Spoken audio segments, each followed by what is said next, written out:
Ready, go! 자, 봅시다.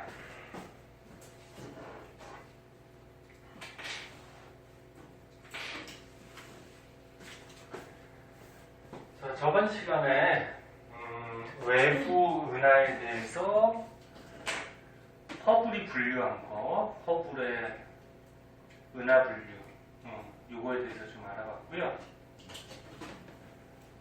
간단하게만 복습하고 그 다음에 진도 나가자.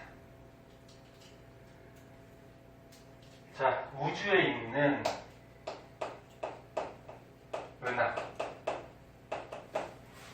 은하라 그러면 이제 그 안에 별들이 수없이 많이, 굉장히 별들이 많은 그 천체 덩어리, 이런 걸 은하라고 하는데, 그러니까 우리 태양 같은 별들이 굉장히 많이 들어있는 은하를 얘기하죠. 크게 세 가지로 분류한다는데, 나선 은하, 그 다음에 또 뭐 있었어? 타원 은하, 그 다음에 불규칙 은하. 그래서 옛날에 허블이라는 과학자가 이제 은하의 모양에 따라서 이렇게 세 가지로 분류했다라고 얘기했고, 나선 은하는 요 그림과 같이 요 은하에 이렇게 나선 팔, 이렇게 나선 팔 같은 게 뻗쳐져 있는 게 나선 은하. 그 중에서도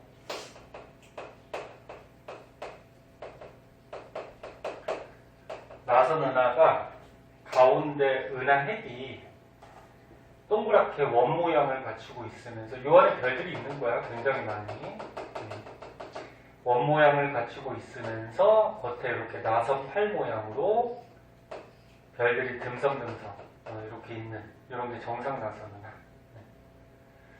그 다음에 이제 중심부 은하 핵이 이렇게 약간 길쭉하게 막대 모양으로 별들이 빼곡하게 있고 겉에 이렇게 나선팔 모양으로 이렇게 있는 게 막대 나선 은하, 이렇게 얘기했고요.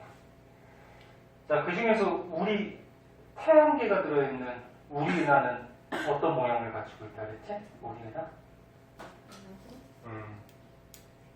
우리 태양계가 들어있는 우리 은하는 이런 막대 나선 은하, 이런 모양이에요. 모양이고, 그 다음에 타원 은하는 은하가 원 모양이거나 또는 타원 모양이, 이런 은하들. 이 타원 은하는 이런 나선팔이 있니 없니? 나선팔이 없어요. 나선팔이 없이 그냥 원 모양의 별들이 모여 있거나 이렇게 타원 모양의 별들이 모여 있는 거. 그다음 불규칙 은하는 말 그대로 모양이 없는 불규칙한 은하. 우주에서 제일 많은 은하는 요거 나선 은하가 제일 많아요. 여기 우주 한 70% 정도. 그 다음에 타원 은하, 이런 게 한 30%. 그다음 불규칙 은하는 거의 없다 그랬어요. 얘는 뭐 한 1, 2% 그 정도. 그래서 이제 허블이 은하를 분류할 때 여기 보면은 타원 은하, 그 다음에 나선 은하, 그 다음에 불규칙 은하 이렇게 분류했는데, 타원 은하는 앞에 문자를 뭐 쓴다 그랬지? 2로 표시를 해주고 0부터 7까지 이렇게 숫자를 붙여서 표현을 했는데, 0쪽이 거의 1에 가깝고 숫자가 커질수록 이제 타원에 가까워진다 그래요. 그런 특징점이 있었고, 그 다음에 막대 나선 은하는 S라는 문자를 쓴다고 했는데, 그 중에서 정상 나선 은하도 이 뒤에 보면은 A부터 C까지 S 다음에 이렇게 표현을 하는데, 자꾸 C 쪽으로 갈수록 나선팔이 좀 적어지고, 이 팔이, 그 다음에 은하액이 작아지는 그런 특징이 있다. 그 다음에 막대 나선 은하는 요 정상 나선 은하하고 분류하기 위해서 여기다가 S 다음에 B, 바가 막대죠. B를 붙여서 뒤에 또 A부터 C까지 이렇게 표현을 했는데 얘도 마찬가지 C 쪽으로 갈수록 은하액이 좀 작아지고 나선팔이 적어지고 불규칙 은하는 뭐 모형이 없으니까 아무런 문자를 안 붙여요. 그래서 이렇게 허블이라는 과학자가 옛날에 우주에 있는 은하들을 뭐에 따라서? 모양에 따라서 분류했다. 그리고 밑에는 이제 그거에 대한 세세한 내용들이 있었는데 기억해 보시고요. 그럼 오늘은 오른쪽 페이지로 가면은 불규칙 은하 아니 불규칙 은하가 아니고 특이 은하 특이 은하에 대해서 좀 알아봅시다.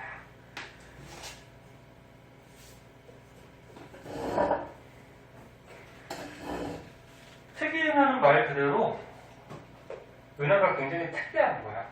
그래서 우주에서 그렇게 많지 않아요. 일부 좀 특이한 은하들. 그래서 여기 보면 이제 전파 은하라고 나오고 뒷장에 이제 뭐 세이퍼트나 그다음에 K4 뭐 이런 것들이 나오고 있는데 얘네들은 특이한 은하니까 뭐 간단한 특징점들만 알아두시고요. 뭐 시험에 잘 나오진 않아요. 이런 은하들이 많지도 않으니까 우주에서. 자, 그럼 봅시다. 아침들은 먹고 왔어요? 아니요. 희선 먹었어? 아니요. 승아는? 먹었어요. 승아 밥 먹었어? 수민이 안 먹고? 과일 먹었어. 과일 먹었어? 아침에 일어나기 조금 힘들긴 하지만 조금 일찍 일어나서 밥도 좀 먹고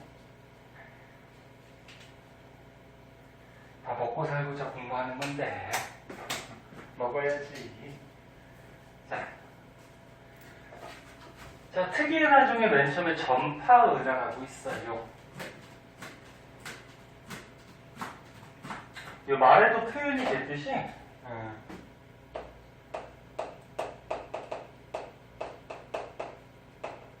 전파 은하는 강한 전파를 내보내는 은하예요. 그래서 은하 자체에서 은하 안에 있는 별들이나 이런 것들이 에너지가 커서 그 안에서 강한 전파가 이렇게 방출되는 은하. 근데 전파 은하에서 좀 알아둘 거는 여기 있는 것 같이 이 은하의 구조를 좀 알아둬야 되는데 가운데는 이제 은하 핵이 있어요. 은하 핵이 있고요. 당연히 여기 안에 별들이 굉장히 많겠죠. 은하 핵이 있고 모양이 대강 그리면 뭐 이런 모양으로 해가지고 겉에 보면은 이제 전파 로브라는 곳이 있는데 여기 전파 로브 가운데가 은하핵 중심핵 중심핵이 있고 근데 이 전파 로브가 이렇게 뭐 사진 같은 거 보면은 뭐 폭발하는 것 같이 이게 쭉 양쪽으로 뻗쳐져 있거든. 뻗쳐져 있으면서 이 전파 로브에서 여기서 강한 전파들이 이렇게 우주로 방출이 됩니다.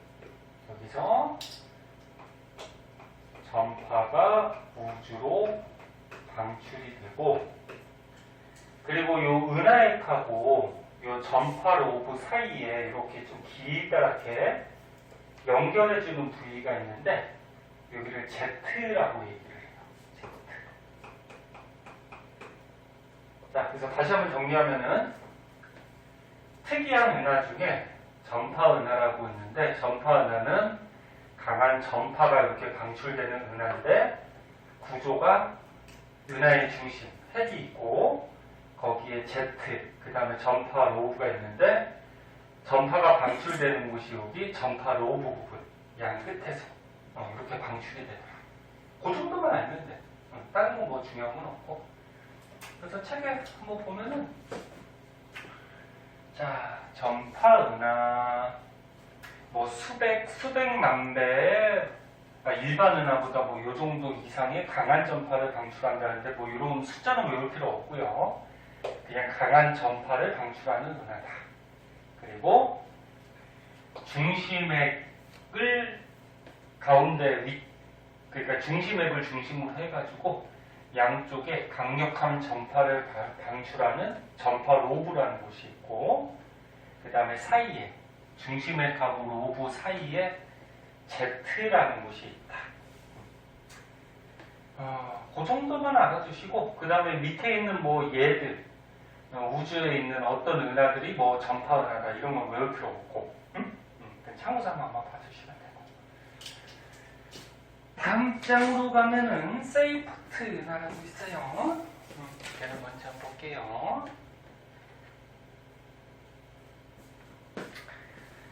세이프트 은하.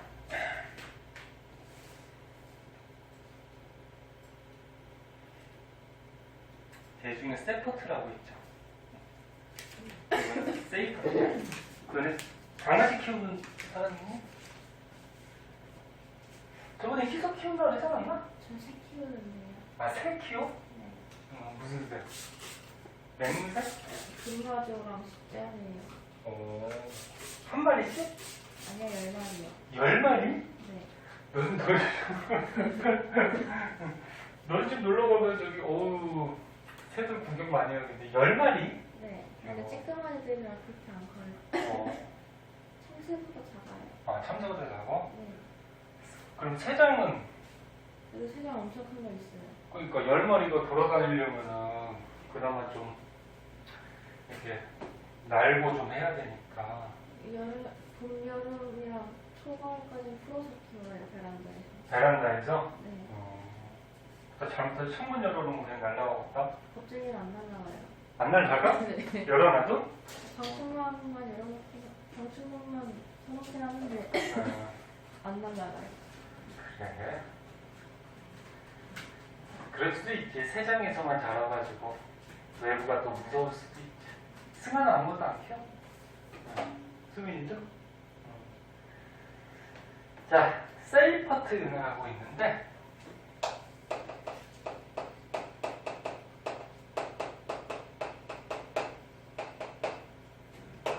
자, 요 은하 지금 사진을 보면은 학교 시험에 흑백이긴 하지만 이런 사진 같은 걸로 무슨 은하인지 구별하는 문제도 나올 수도 있어요. 그래서 모양 봐두셔야 돼요.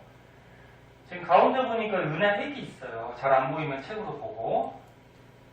은하 핵이 있고, 은하 핵이 약간 둥글둥글하게 이런 모양을 갖추고 있고, 겉에 이렇게 큰 원을 중심으로 뭐가 이렇게 방출되는 것 같이 뿌연 띠 같은 게 보이죠? 이런 모양을 하고 있는 게 세이퍼트 은하인데, 세이퍼트 은하는 보통 은하, 보통 우주에 있는 은하들에 비해서 아주 밝은 애. 요 핵 부분이 굉장히 밝대요.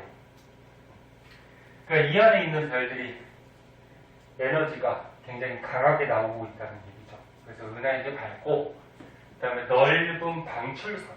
그래서 여기 겉에 있는 것 같이 띠같이 에너지 방출선이 이렇게 보이는데 세이퍼트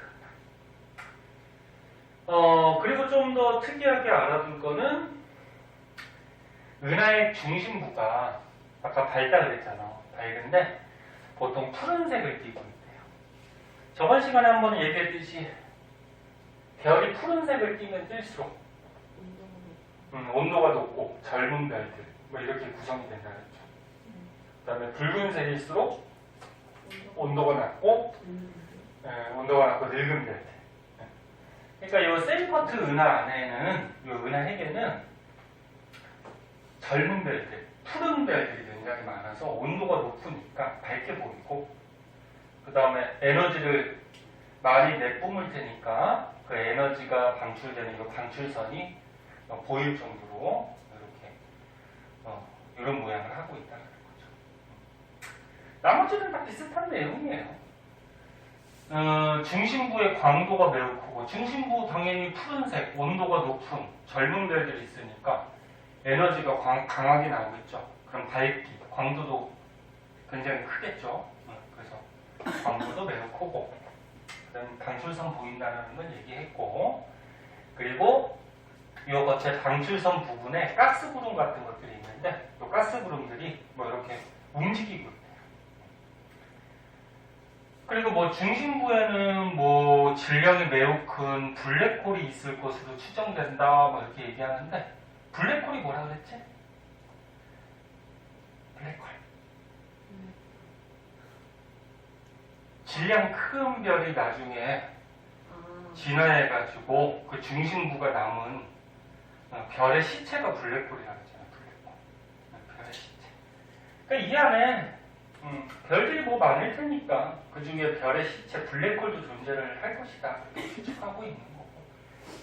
그래서 밑줄 친 정도 정리해주면 세이퍼트 은하는 특이한 게 뭐다? 중심 핵이 어떻다? 굉장히 밝다. 밝다라는 거는 광도가 어떻다? 크다. 광도가 밝기 얘기하는 거야. 그래서 중심핵이 굉장히 밝다. 그리고 밝고 광도가 높은 만큼 온도가 높은 푸른색 별들이 좀 대부분 차지하고 있다. 그 다음에 주위에는 넓은 방출선이 보이더라. 그러니까 뭐 에너지가 방출된다거나 뭐 별에서 나오는 여러 가지 빛들이 방출되는 방출선들이 보이더라. 근데 이 방출선 안에는 뭐 가스 구름 같은 것들이 있고, 얘네들이 뭐 움직여 다니더라. 뭐 이 정도만 받으시면 될 것 같아요. 그 다음에 이제 밑에 보면은 퀘이사라 해가지고, 멘트 해줄게요. 자, 퀘이사라 그래가지고 또 특이한 은하가 있는데,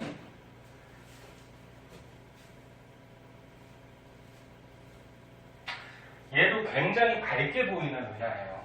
그래서 여기 메뉴에 써있듯이 일반 은하의 수백 배 정도의 에너지 방출. 그러니까 지금까지 특이 은하 중에 전파 은하, 세이퍼트 은하, K사나 전부 다 에너지가 강한 에너지를 이렇게 방출하고 있는 은하들이에요, 전부 다.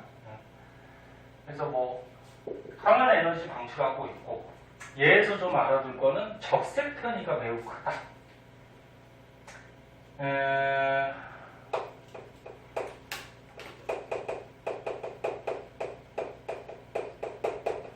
조금 이따 배울 건데, 니네 저번에 그 외계 행성 탐사할 때 선생님이 적색 편이, 청색 편이 이런 거 한번 가르쳐 준 적 있는데, 조금 이따가도 다시 할 거야.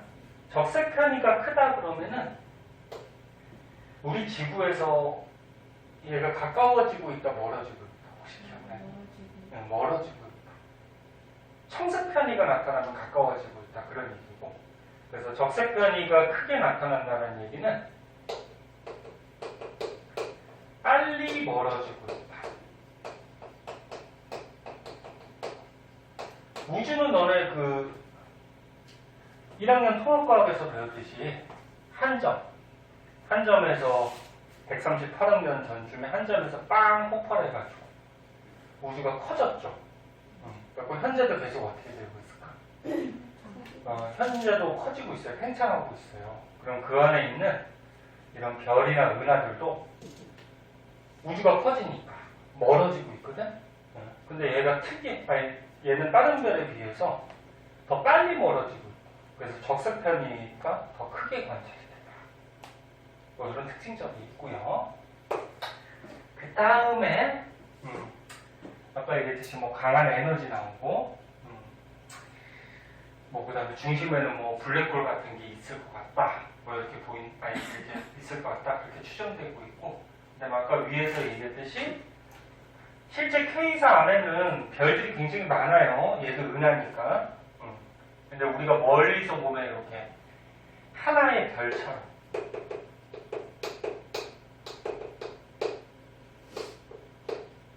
관찰이 되는, 하나의 별처럼 관찰이 되는 그런 은하인데, 실제로는 이 안에 별들이 굉장히 많어. 자, 그래서 다시 한 번만 정리하면 특이 은하, 우주의 특이한 은하 중에 아까 전파 은하는 그 구조 있었죠? 은하 핵하고 Z 전파 로브, 구조만 좀 잘 알아두시고, 세이퍼트는 요거 중심액이 밝다, 그 다음 방출선이 보인다.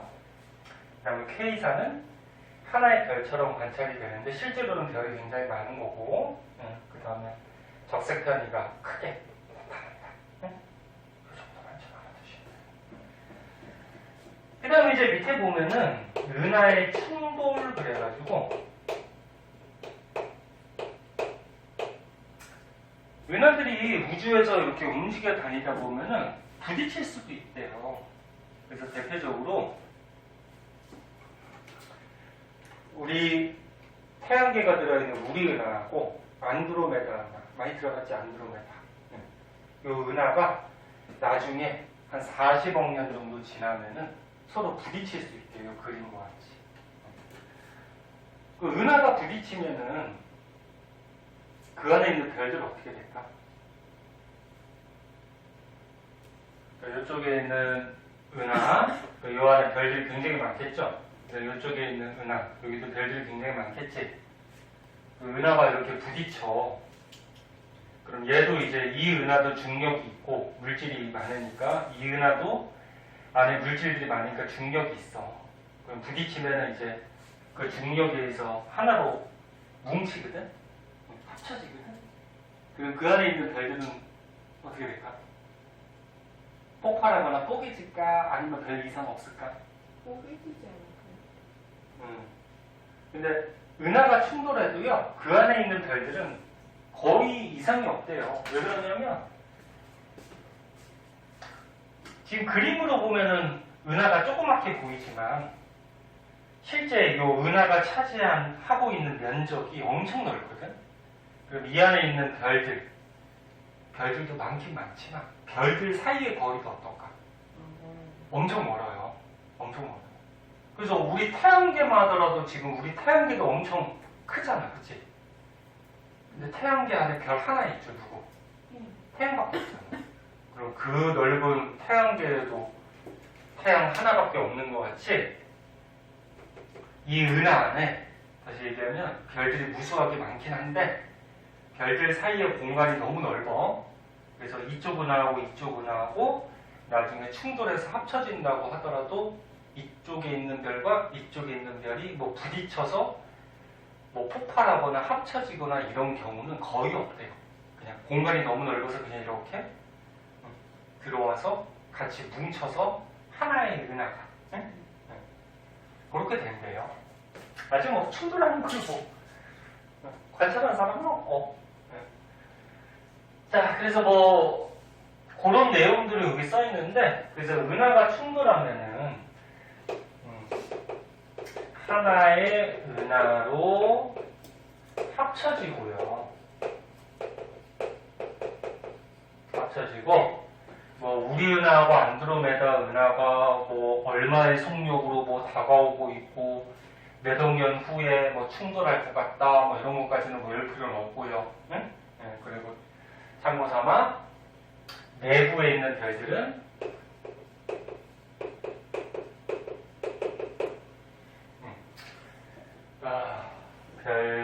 별이 충돌하는 경우는 어떻다? 거의 없다. 뭐 이 정도? 그래서 오늘 여기 배운 거는 그냥 참고삼아 좀 가도록 하시고요. 오른쪽에 문제 안 푼 거 있으면은 풀어오세요. 풀어오시고 시간 아끼기 위해서 집에서 채점까지 해오시고. 아 진짜 앞에 뭐 문제 풀어왔던 거 중에 뭐 질문 있는 거 있니? 무슨 풀어왔어? 앞에 지금 대담이랑 불량 그거는 안 했어요. 그러니까 배운 부분은 다 해놔. 그냥 해놓고 오늘도 문제를 하나 좀 더 뽑아줄게요. 이제 시험 공부해야 되니까. 네. 뭘 안 돼요. 이제 공부해야지. 그래서 뭐 이렇게 그림으로도 나올 수가 있어요. 자, 그림 딱 보면은 이거 무슨 은할까? 이거 세 가지죠. 점퍼 은하죠? 아까 점퍼 은하가 이렇게 모양이 양쪽으로 약간 폭발하는 것 같아요. 이런 모양을 가지고 있고. 그 다음에 얘는 하나 별같이 보이는 거. K사죠, K사. 그치? 그 다음에 이런 거는 중심액이 좀 밝게 보이고 겉에 이런 방출선 보이는 거는 세이커트. 그림 같은 것도 혹시 나올 수 있으니까 한번 봐주시고요. 문제를 배운 것들은 미리미리 풀어두시고 문제 풀다 보면 또 헷갈리는 것들이 있으니까 그럼 꼭 질문하시고. 자, 300페이지로 넘어가자. 300페이지 가면 빅뱅 우주론 이런 게 있는데 자, 여기를 한번 보도록 할게요.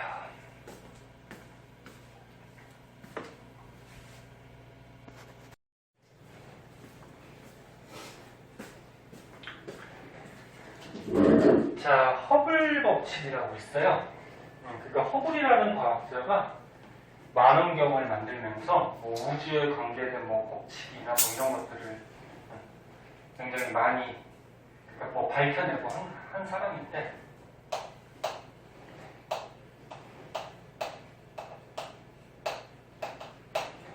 허블 법칙은 그 앞에서 얘네 외계 행성 탐사할 때 선생님이 잠깐 얘기했어요.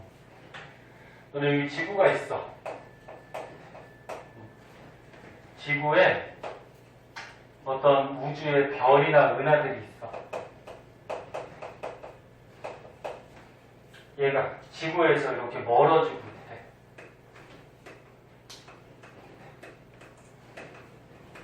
아까 멀어질 때는 무슨 편이가 관찰된다 그랬죠? 지구에서 이 별이? 적색편이.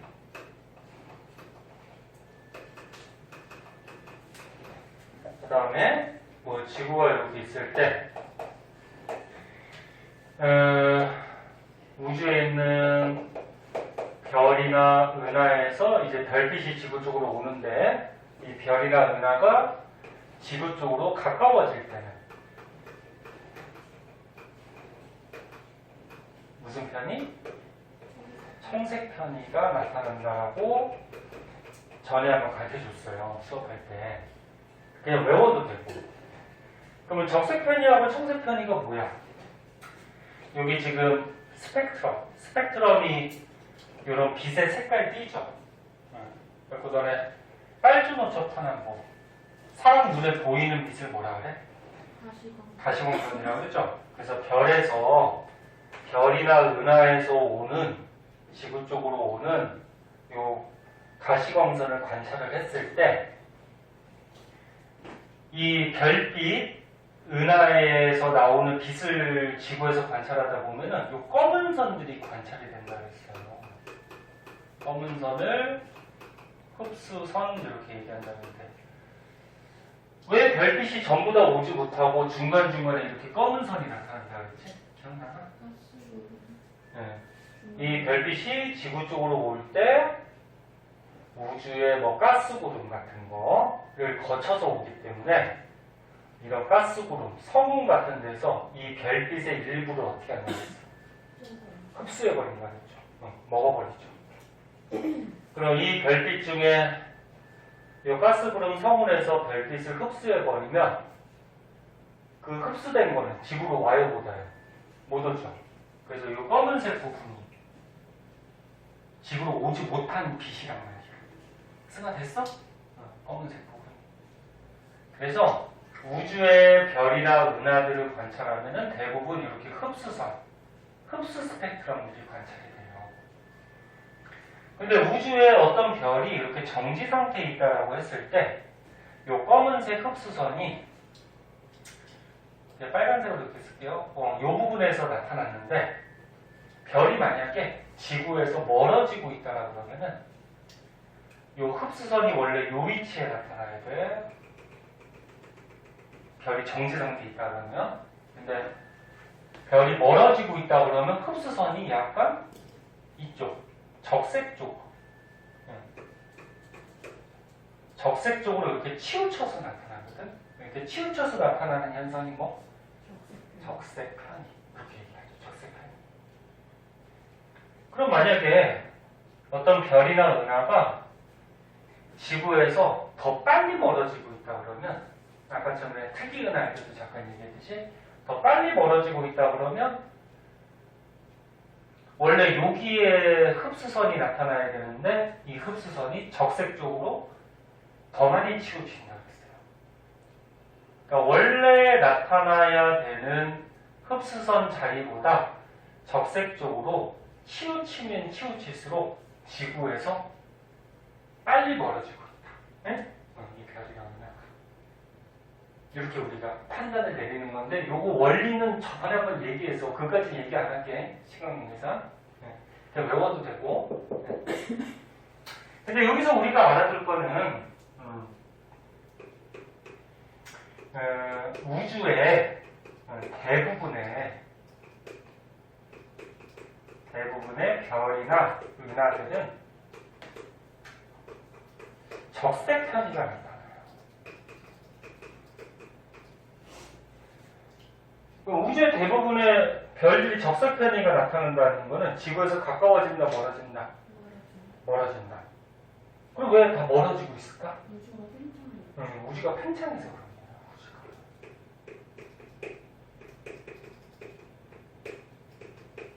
아까 전에 얘기했듯이 옛날에 138억 년 전쯤에 한 점에서 빵 폭발해갖고 이제 우주가 생겨났잖아. 이 안에 그러니까 우주 공간, 뭐 우주에 있는 물질들, 그다음 뭐 시간, 뭐 이런 것들이 다 생겨났거든. 근데 현재도 어떻게 됐냐면 우주가 팽창하고 있어요. 현재도. 현재도 팽창하고 있으니까 이 안에 있는 별들 사이의 거리도 어떻게 될까? 자꾸 멀어지겠죠. 이게 팽창이니까. 그럼 우리 지구가, 우리 태양계가 우주의 중심은 아니지만 우리 태양계도 아무튼 어디 있어, 그치? 우리 태양계 지구에서 우주에 있는 별이나 은하를 관찰할 때도 얘네들이 다 멀어지고 있어요. 우주가 팽창하기 때문에. 그리고 알아두시고, 또 한 가지는 우주는 중심이 없어요. 우리 태양계가 중심도 아니고 어떤 중심이 없이 서로 멀어지고 있어요. 서로 멀어진다. 그래서 이제 뒷장에 실험이 하나 나오는데 뭐 이렇게 풍선이 있어. 요거 먼저 생각할게요. 자, 풍선을 우리가 우주라고 생각을 하고 풍선 안에 선생님이 스티커를 이렇게 붙여놨어. 이 스티커를 우주에 있는 별이나 은하라고 생각했을 때 풍선을 불면은 이렇게 크기가 어떻게 될까? 이렇게 커지겠죠. 풍선 크기가 커지는데 풍선 크기가 커지면은 이 스티커의 거리도 어떻게 될까? 멀어져요. 그러니까 AB 사이도 멀어지고 BC 사이도 멀어지고 AC 사이도 멀어지고. 그래서 어떤 중심이 없이 A가 중심도 아니고 B가 중심도 아니고 C가 중심도 아니야. 중심 없이 서로 이렇게 풍선 부는 것 같이 별이나 은하들이 서로 멀어지고 있어요. 이것도 알아두시고 우리 태양계 지구가 중심이 아니야. 승아 보고 있니? 중심이 없어요. 서로 멀어지고 있다. 자, 그리고 또 한 가지 알아둘 거는 쓸 공간이 없네. 먼저 이거 좀 찍고 또 한 가지 알아둘 거는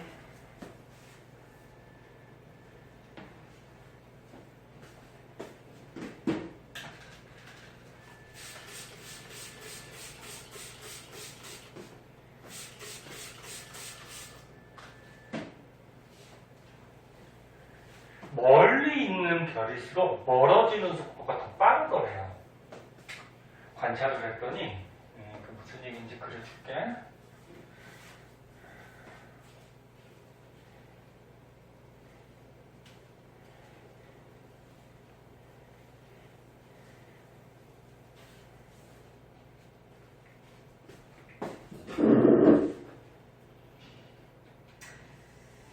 아까 처음에 제목을 허블 법칙이라고 적었는데 잠깐 다시 봐봐. 별이 만약에 이렇게 멀어질 때는 적색 쪽으로 치우치는 적색 편이, 가까워질 때는 청색 편이가 나타난다 그랬죠. 적색 편이, 청색 편이가 나타나는 현상을 도플러 효과라고 그래요. 도플러 효과. 도플러 효과라고 그러고, 그럼 이제 허블 법칙에 대해서 자세하게 배우는데, 이 가운데 있는 이 식은 알 필요 없어요. 이거 중요한 거 아니야. 이거는 뭐 괜히 얘네 머리만 아파. 이거 식 생각하려고 그래. 내 머리만 아프고, 거기서 이제 허블 법칙에 대해서 조금 자세하게 보면은,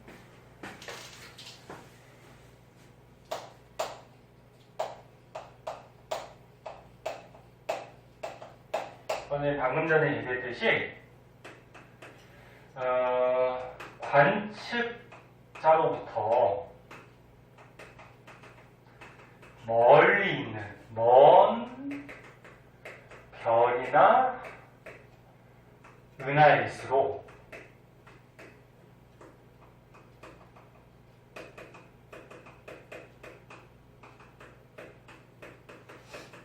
적색 편이가 크게 나타나요. 그럼 아까 전에 위에서 도플러 효과 얘기할 때 가르쳐줬듯이 적색 쪽으로 많이 치우치면 많이 치우칠수록 별이나 은하가 멀어지는데 멀어지는 속도가 어떻다 그랬지? 빠르다 그랬죠. 그래서 다시 얘기하면 관측자로부터 멀리 있는 별일수록 적색 편이가 크게 관찰이 되는데 적색 편이가 크다라는 것은 빨리 멀어진다 그런 얘기야. 그러니까 예를 들어서 여기 A라는 별이 있고 B라는 별이 있고 이렇게 C라는 별이 있어. 근데 여기서 만약에 사람들이 별들을 관측을 했대. 실제 별에는 사람이 있을 수가 없죠. 별은 막 에너지가 굉장히 강하니까 뜨거우니까 있을 수는 없는데 만약에 여기서 관측을 했다 그러면 우주에 있는 별이나 은하는 어떻게 된다 그래서 멀어진다 그랬죠. 그럼 얘를 봤을 때 얘가 멀어지고 있고 얘도 어떻게 되냐면 멀어지고 있어요. 그러면 얘나 관측자가 관측하면 다 무슨 편이가 관측돼요? 적색 편. 네? 적색 편이 관측이 되는데 B보다도 C가 멀지. 네. 그러면 C가 적색 편이가 더 크게 관측이 되더래요. 실제로. 그럼 C가 적색 편이가 더 크게 관측된다라는 거는 이 관측자로부터 더 빨리 어떻게 된다? 멀어지고 있다. 그럼 만약에 여기 B에서 이 B별에서 사람들이 관측을 했대. 그럼 B에서 A 관측하면 A별이 어떻게 될까? 가까워질까 멀어질까? 멀어지겠죠. 그치? 그 다음 B에서 C를 관측하면 별이 어떻게 될까? 이것도 멀어지겠지. 됐니? 그래서 B에서 관측한다고 하더라도 얘도 적색편이 얘도 적색편이가 관측되는데 누가 더 멀어요? B에서. A가 더 멀지. 그럼 얘가 적색편이가 더 크게 관측이 돼요. C보다. 그래서 실제로 관측을 해보면 멀리 있는 별일수록 적색편이가 크다, 빨리 멀어진다라는 거를 알아냈어요. 그래서 그거를 식으로 만들어 놓은 게 이게 허블 법칙이에요. 식으로 만들어 놓은 거. 식으로. 그럼 이 식이 뭔지 봐봐. V는 HR, 이게 허블 법칙인데 V가 뭐냐면 보통 과학에서 V자가 나오면 이거 속도를 얘기하는 거예요. 속도. 여기 뭐냐면 후퇴 속도. 후퇴가 뭐지? 뒤로 간다. 그러니까 관측자로부터 뒤로 간다. 그러니까 멀어지는 속도예요. 멀어지는 속도. 거기서 이 h는 뭐냐면 상수, 숫자야. 그래서 여기 보면 허블 상수가 얼마다 뭐 이렇게 값도 나와 있는데 요거는 외울 필요는 없어. 네. 상수 숫자. 그 다음에 R은 뭐냐면은 별까지의 거리야. 거리. 그럼 얘네 과학에서 선생님이 계속 얘기했듯이 이런 숫자 상수는 중요한 게 아니야. 뭐가 중요하다? 비례냐 반비례냐 이런 게 중요한 거야. 그러면 여기서 요 값하고 그러니까 요 V 값하고 R 값은 값하고 분자 관계죠. 그럼 비례가 관계예요. 비례 관계죠. 값하고 분모는 관계되고 모든 식이다. 그럼 이게 뭘 뜻해? 별까지의 거리가 멀면은 후퇴하는 속도가 어떻다? 빠르다. 그러니까 별까지의 거리가 얘보다 얘가 멀잖아, 그지? 멀면은 후퇴하는 속도, 달아나는 속도가 더 빠르다. 그런 비례 관계를 식으로 만드는 거예요. 그래서 이런 비례 관계를 식으로 만들기 위해서 이 앞에다가 상수를 하나 넣은 거거든. 이거 됐어? 여기 어렵지 않죠? 그래서 실제로 우주에 있는 별들이나 은하를 거리에 따라서, 그러니까 거리가 멀리 있는 별들의 그 후퇴 속도들을 계산을 해봤더니 거의 이런 비례 그래프에 거의 다 들어가더라. 그런 얘기예요. 그럼 이 후퇴 속도는 어떻게 알아내는 거야? 적색 편의량을 보고서 알아내는 거죠. 적색 편의가 크게 나타나면은 더 빠른 거죠. 그래서 다시 한번 얘기하면 좀 가까이 있는 별은 적색 편의가 조금 나타나는 걸로 봐서 후퇴 속도가 좀 느린 거고, 그 다음에 우리 지구로부터 멀리 있는 별들은 적색 편의가 크게 나타나는 걸로 봐서 후퇴 속도가 빠른 거고. 어? 응. 그러면 어디서 관측하냐에 따라서 다 달라요? 다르겠지. 근데 우리는 우리 태양계 지구를 우리 태양계에서 벗어날 수는 없잖아. 아직까지 기술이. 만약에 다른 우주의 행성에서 외계 행성에서 관측한다 그러면 거기서도 또 다르겠지.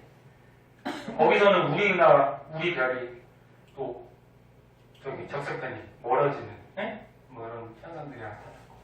자, 그래서 그래프는 항상 x축, y축 잘 보냈어. x축이 뭐니? 거리. 별까지 거리. y축이 후퇴 속도. 근데 비례 관계. 요 그래프에 기울기가 있는데 기울기가 뭘 뜻하는지 한번 생각해보자. 그래프에서 과학에서 기울기, 면적 이런 것들이 또 중요하거든. 기울기는 어떻게 구하니? x 증가량분의 y 증가량. 그럼 x가 뭐가 증가해? 별까지의 거리. y는 뭐가 증가해? 후퇴 속도. 됐니? 그럼 기울기는 거리분의 후퇴 속도야. 그럼 여기서 허블 법칙에서 R 값을 넘겨주면 어떻게 돼? R분의 V가 되죠. R분의 V. 즉 기울기는 뭘 뜻한다? 허블 상수를 뜻한다는 거죠. 뭐가 오야 당연한 건데. 자, 다시 봐. 승혜야, 전리면 좀 봐. 너 지구공만 하고 가면 되잖아. 그래서 다시 봐. 별까지의 거리하고 후퇴 속도. 이 후퇴 속도는 적색 편의량을 관찰하면 알 수가 있다 그랬어. 그래프에서 기울기는 x 증가량분의 y 증가량. 그럼 r을 넘기면은 이 기울기가 뭘 뜻한다? y분의 v가 허블 상수를 뜻한다. 네? 허블 상수.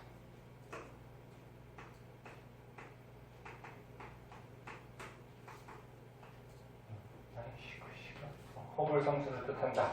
그런데 관측값 정확도에 따라서 허블 상수 값이 달라질 수가 있어요. 그러니까 뭐 우리나라에서 관측을 했을 때하고 뭐 미국의 천문학자들이 관측했을 때하고 또는 옛날에 관측했을 때하고 요즘 관측했을 때랑 관측 기술이 좀 다르겠지. 우주 관측 기술이. 그 관측 기술 또는 정확도에 따라서 허블 상수값은 다르게 측정이 될 수가 있어요. 그럼 예를 들어서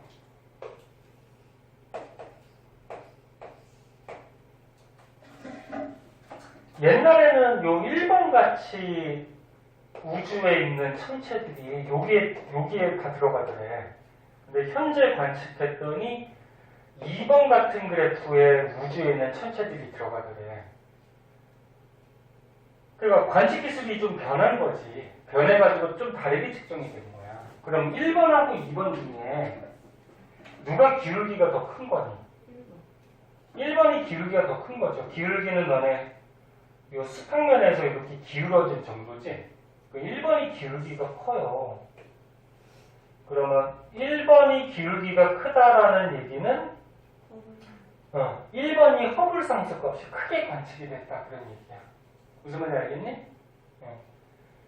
자, 그래서 허블 법칙하고 요 그래프에서 기울기가 뭘 뜻하는지 알아두시고, 혹시 시험에 짜증나게 이렇게 나오는 경우도 있거든. 선생님들이 틀리게 하려고 y축을 별까지 거리로 하고 x축을 후퇴 속도로 해놨어. 그럼 아무도 후퇴 속도하고 거리는 무슨 관계야? 비례죠, 이것도. 그래서 이것도 그래프가 이렇게 그려지는데, 요 그래프에서 기울기는 x 증가량 분의 y 증가량 하면은 v분의 r이잖아, 그치? 그럼 여기서 허블 법칙에서 r을 넘겨주면 어떻게 돼? 이제 써놓을까? r을 넘겨주면은 r분의 v 값이 허블 상수였잖아, 그치? 그럼 v분의 r을 요거를 역수한 게 v분의 r이지. 그럼 얘를 역수했으니까 얘도 역수시켜야 되겠죠. 그래서 여기서 기울기는 h분의 1이 돼요.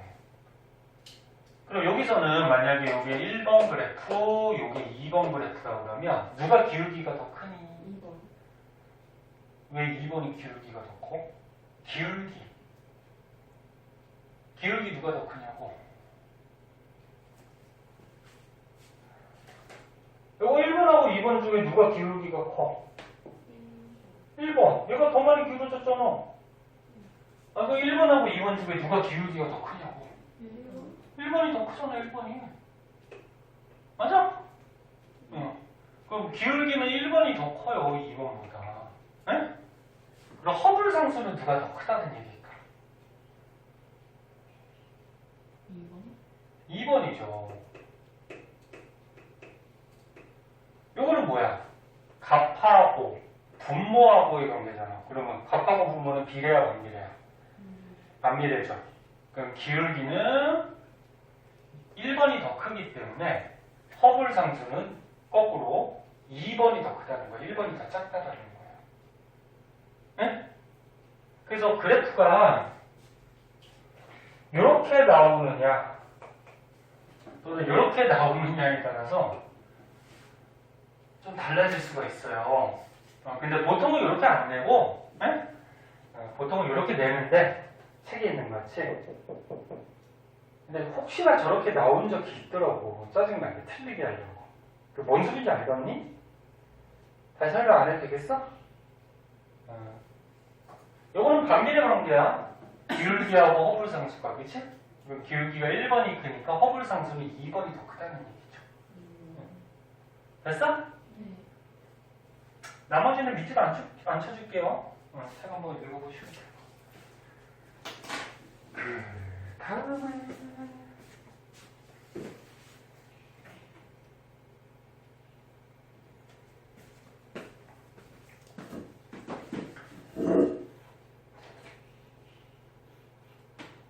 뒷장으로 오른쪽은 실험인데 탐구인데 그냥 한번 읽어보시고요. 뭐 후퇴 속도 뭐 이렇게 허블 법칙 이용해서 하는 건데 한번 읽어보시고, 자 302쪽 넘겨보자. 뒷장.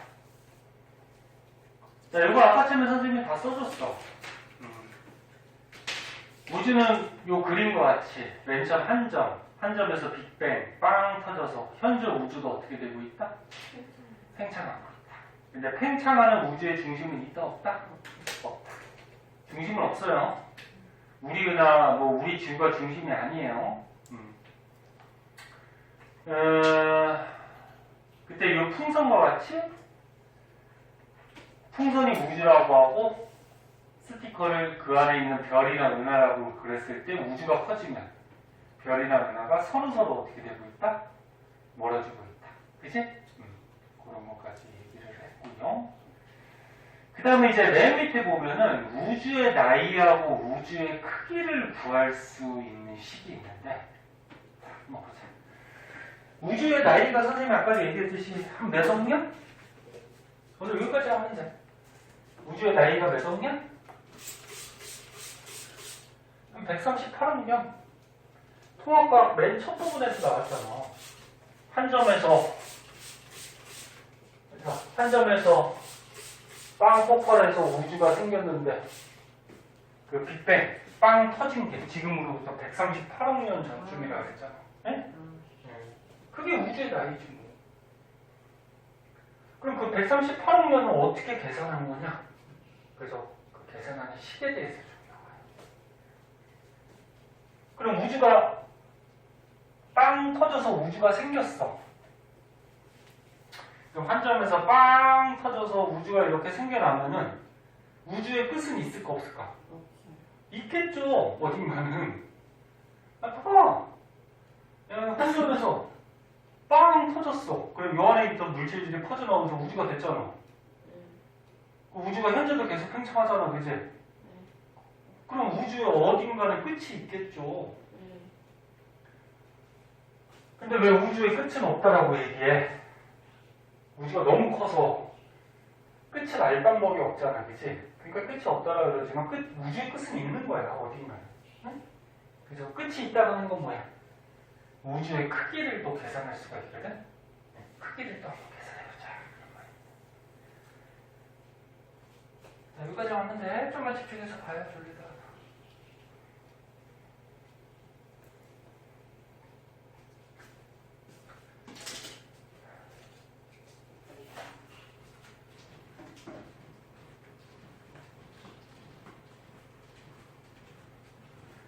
자, 우주의 나이.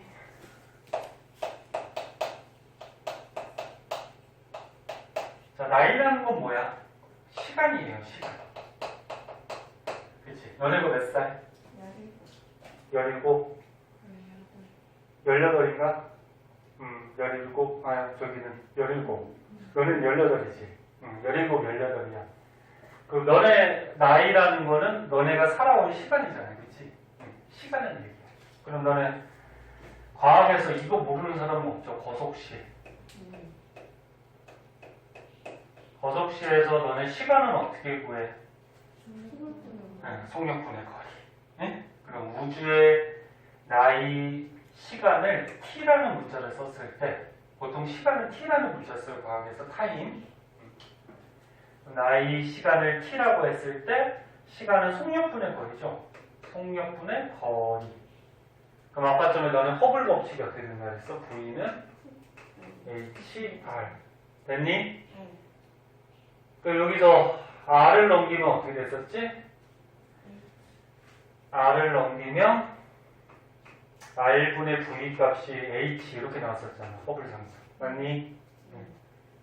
그러면 속력분의 거리 하면 V분의 R이잖아. 그럼 요거 역수잖아. 그치? 그럼 얘도 역수 취하면 우주의 나이 시간은 허블 상수분의 1이라는 값이 나와요. 네?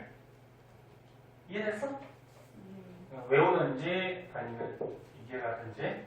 이게 우주의 나이 구하는 식인데 아까 처음에 너희는 허블 상수 값이 어떻다 그랬어? 관측하는 기술이나 정확도에 따라서 달라진다 그랬죠? 그래서 이 허블 상수 값이 관측 값에 따라서 조금 달라지긴 하지만 거의 비슷하긴 비슷해. 그래서 허블 상수 값을 관측해서 대입을 시키면 요것분의 1하면 뭐가 나와? 우주의 나이가 나온다는 거야. 네? 그렇게 해서 계산했더니 우주의 나이가 약 한 138억 년 정도 되더래요. 네? 식만 알아두면 되고. 그리고 우주의 크기는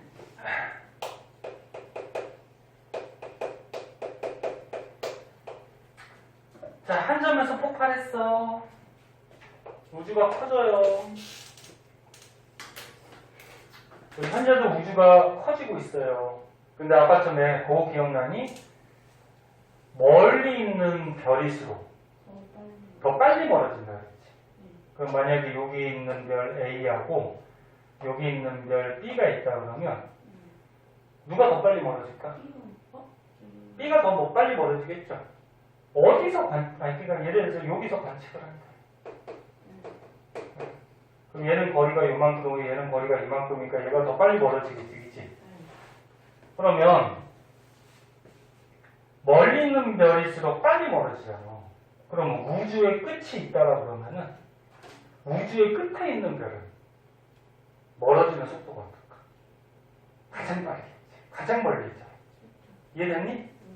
그러니까 우주의 끝으로 가면 갈수록 관측자로부터 멀어질 거 아니야. 그 멀어지면 가장 끝에 있는 별은 가장 빨리 멀어지고 적색 편이량도 가장 크게 나타나겠죠. 됐니? 그럼 가장 빠른 속도로 끝에 있는 별은 멀어지는데 현재까지 인간이 이해할 수 있는 가장 빠른 속도는 누구 속도가 가장 빠르지? 빛의 속도죠. 빛보다 빠른 거는 아직 뭐 발견된 것도 없고 사람이 이해할 수도 없어요. 그래서 이제 생각을 한 거죠, 과학자들이. 우주 끝에 있는 별은 가장 빨리 멀어지는데, 그럼 가장 빨리 멀어진다는 거는 빛의 속도로 달아나고 있지 않을까. 예? 자, 그럼 이제 봅시다.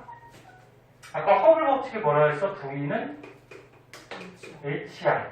그럼 여기서 이 R이 거리라고 했잖아요. 그치? 그럼 가장 멀리 있는 별.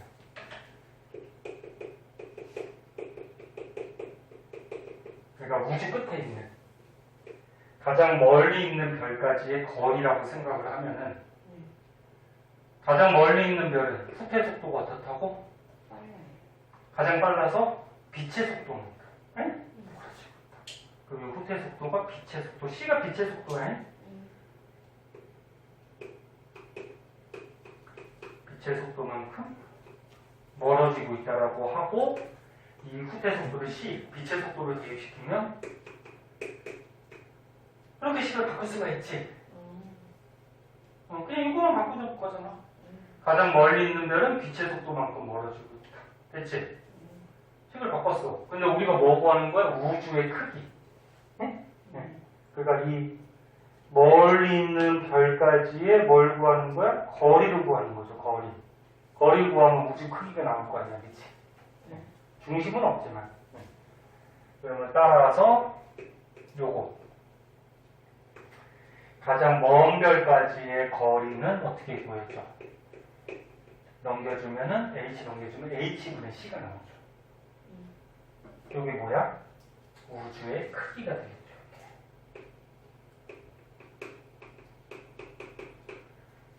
가장 멀리 있는, 다시 봐. 가장 멀리 있는 별까지의 거리. 네? 그럼 가장 멀리 있는 별까지의 거리를 구하면 우주의 크기가 나오겠죠. 됐니? 근데 가장 멀리 있는 별은 멀어지는 속도가 거의 빛의 속도에 가깝게 멀어질 거란 말이야. 그래서 빛의 속도로 바꿔서 대입시키면 우주의 크기는 H분의 C. H가 뭐야? 허블 상수. C는 뭐야? 빛의 속도. 이거 둘 다 상수지. 얘도 숫자고 얘도 숫자야, 빛의 속도도. 그러면 이거 대입시켜서 구하면 우주의 크기 값이 계산이 되겠죠. 그래서 우주 크기가 한 요 정도 될 것이다 라고 과학자들이 예측은 하고 있어요. 그래서 너네가 알아둘 거는 요거. 나이 구하는 거, 우주 크기 구하는 거, 식. 외워도 되는데 외우지 않고 선생님 지금 가르쳐준 대로 조금 이렇게 유도할 줄 알면 더 좋은 거야. 됐어? 이해됐어? 이렇게 해주시면 될 것 같아요. 마찬가지로 숙제를 해오시고요. 뭐 벌써 책가방 가는 거네. 그러니까 다음 시간에 이 빅뱅 구조론 여기 여기부터 좀 나가도록 하고 선생님 저 복사 한번 찍어줄 테니까 잠깐 기다려요. 네?